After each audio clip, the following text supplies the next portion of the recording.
শুনা পোৱা গৈছে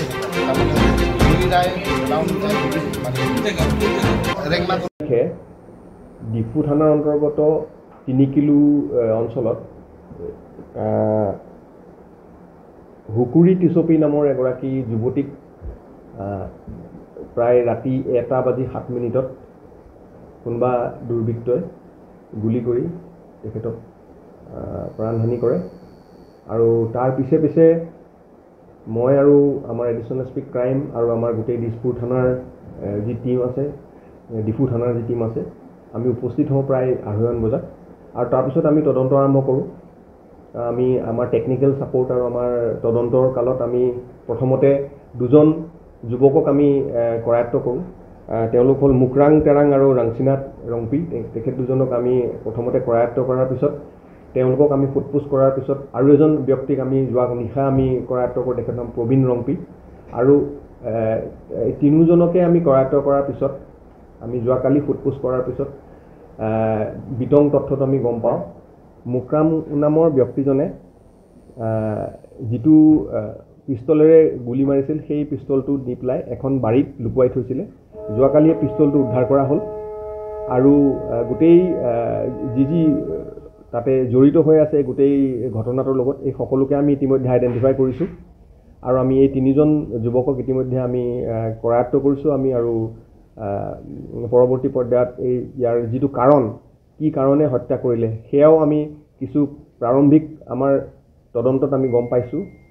যুৱতীগৰাকীৰ মুকৰাং বোলা ব্যক্তিজনৰ দেউতাকৰ লগত এক ধৰণৰ সম্পৰ্ক আছিল বুলি এটা তথ্য আমাৰ ওচৰলৈ আহিছে আৰু সেই তথ্য সেই সম্পৰ্ক হোৱাৰ কাৰণে কিছু অশান্তি হোৱাৰ ফলস্বৰূপে এই ঘটনাটো ঘটিছে বুলি আমি পিছত আমি জানিব পাৰিছোঁ আৰু আমি অনাগত সময়ত তদন্তত বাকী কথা আমি জানিব পাৰিম।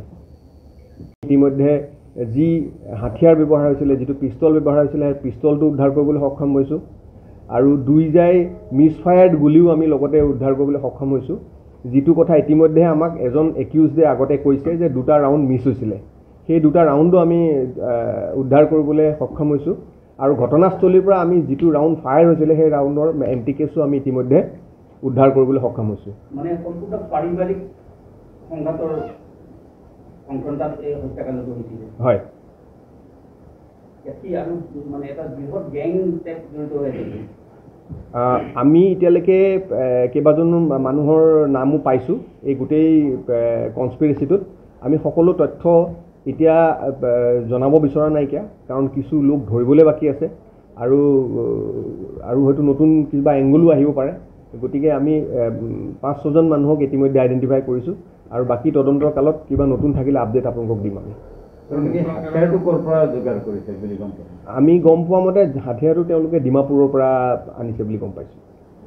মুকৰাঙৰ পিতৃৰ সৈতে যিটো সম্পৰ্ক আছিল বুলি কৈছে আপুনি, গতিকে এই গোটেই ঘটনাটোত মুকৰাং তেৰাং জড়িত থাকিব পাৰে। মুকৰাং জড়িত আছে, হয়, মুকৰাং জড়িত আছে। মুকৰাঙে ফাইনেন্স কৰিছে বুলি আমি গম পাইছোঁ। মুকৰাঙে পিষ্টলটো কিনিবৰ কাৰণে পইচাৰ যোগানো মুকৰাঙে ধৰিছে বুলি আমি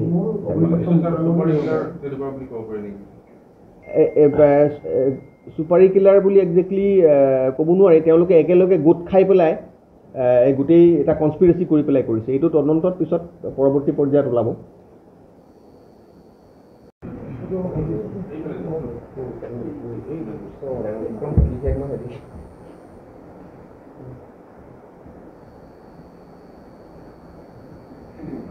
শকত ধনৰ তেওঁলোকক প্ৰলোভন দিয়াটো আমি এতিয়ালৈকে জানিব পাৰিছোঁ।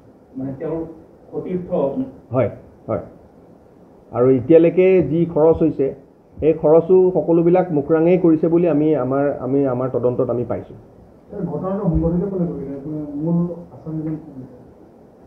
এইটো তদন্তৰ ক্ষেত্ৰত এতিয়া আমি এই কথাটো ব্যক্ত কৰিবলৈ অলপ অসুবিধা হ'ব। এই গোটেই তদন্তটো চলি আছে। এতিয়া আমি কোনে কৰিলে সেইটো আমি ইতিমধ্যে গম পালোঁ আৰু কেনেকৈ কৰিলে আমি ইতিমধ্যে গম পালোঁ আৰু কাৰ প্ৰৰোচনাত কৰিলে এইটো আমি গম পালোঁ আৰু পৰৱৰ্তী পৰ্যায়ত আৰু ফাৰ্ডাৰ ডিটেইলছ আমি ইনভেষ্টিগেশ্যনটো কৰাৰ পিছতহে আমি গম পাম। বৰ্তমান কিমানজন আটক কৰিছে? বৰ্তমান আমি 3জন আটক কৰিছোঁ আৰু যিজন মুকৰাঙৰ পিতৃক আমি তেখেতক সোধপোছ কৰি আছোঁ বৰ্তমান। মুক্ৰাং কেৰাং, ৰামসিংহা ৰংপি আৰু এজন প্ৰবীণ ৰংপি প্ৰবীণ ৰংপি। হয়।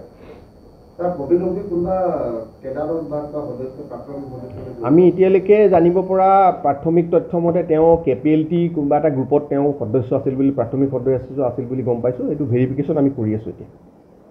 স্যাৰ একেদিন আৰু এটা কথা ওলাইছে ডিপু বজাৰত যে চেম ডে এজন MSCৰ ঘৰৰ সন্মুখত তিনিটা গুলি ফুটোৱা হৈছিলে